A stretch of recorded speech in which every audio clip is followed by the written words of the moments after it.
So today we're going to talk about some of the top anti-inflammatory foods that you can eat to make sure that you can reduce that inflammation so that way you can get on with your life.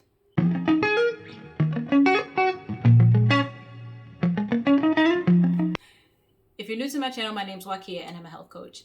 I provide tips and education to busy people who want to take the overwhelm out of dealing with their chronic inflammation.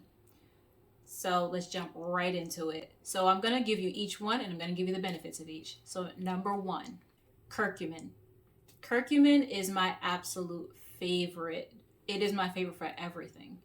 Now, curcumin is the main component that's in turmeric that gives it its bright yellow color and is actually the one that does the work of being an antioxidant to reduce inflammation. Curcumin is well researched as a powerful antioxidant.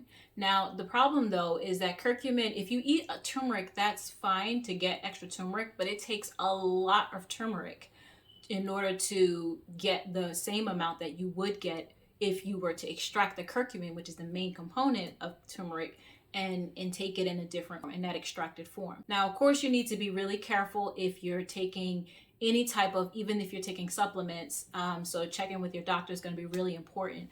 But usually the pill form of curcumin is the better version because it's more potent.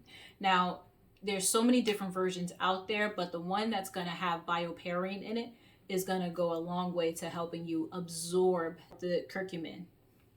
And that's part of the reason why turmeric itself is not really well absorbed. And by the time it does that, it's really ineffective. But again, make sure you check with your doctor to make sure that it's okay. Make sure it has no side effects to any medications that you're taking. So quickly, antioxidants are free radical fighters. They help stabilize those atoms in the body. So it's going to go a long way to reducing your inflammation. Number two, berries. Berries, especially your dark berries, the red, the purple, and the blueberries, they are going to be powerful antioxidants. Particularly the quercetin and the anthocyanin, which are the main antioxidants that are in berries, fresh or frozen berries. Those are going to be the ones that are going to be powerful antioxidants. And of course, they also provide fiber and they also provide vitamin C, very high doses of that. They're also known to fight heart disease and cancer. So those are two huge pluses, especially if you suffer from inflammation from either one of those two illnesses. Number three, ginger. Ginger is related to turmeric or curcumin, so it's very understandable why it is able to be such a powerful antioxidant to reduce inflammation.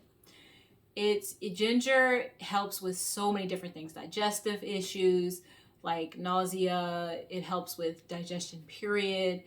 It's immune booster. Gingerol is the most important antioxidant that's in it, and since it's a cousin to turmeric, it's quite understandable why it's so powerful.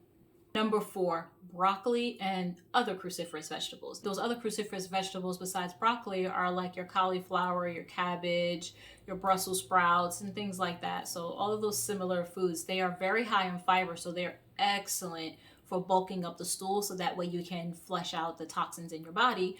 And they're really good for, especially broccoli is like the best one to reduce inflammation. The main ingredient in broccoli that makes it so powerfully effective is sulforaphane. So sulforaphane is very powerful in making sure that you reduce the inflammation. Now, one thing to note about cruciferous vegetables, and I'm pretty sure if you've had them, you might very well know that especially people who have a lot of gut issues that haven't started working on improving their gut health yet, it's really important to understand that it can make you extremely gassy.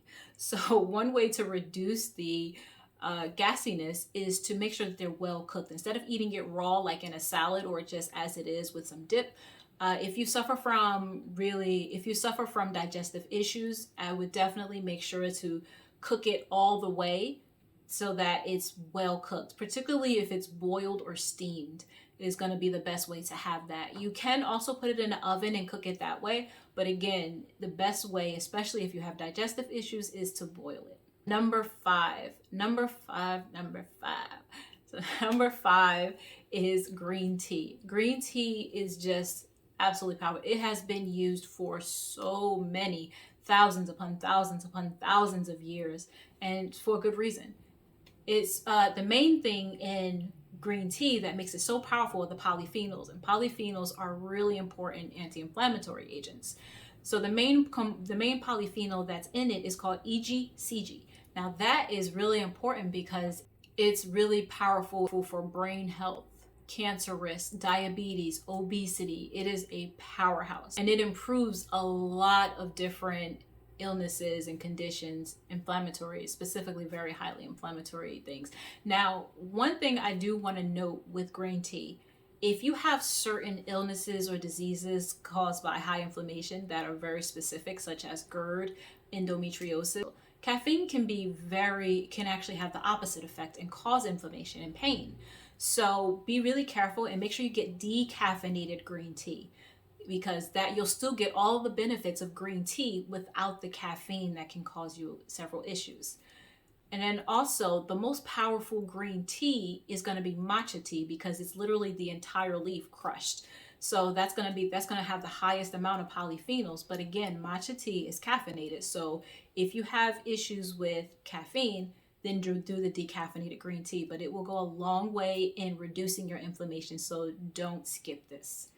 If you like anything that I said, if you resonate, don't forget to comment down below, like and subscribe, and hit the bell notification so you don't miss any more. Until next time.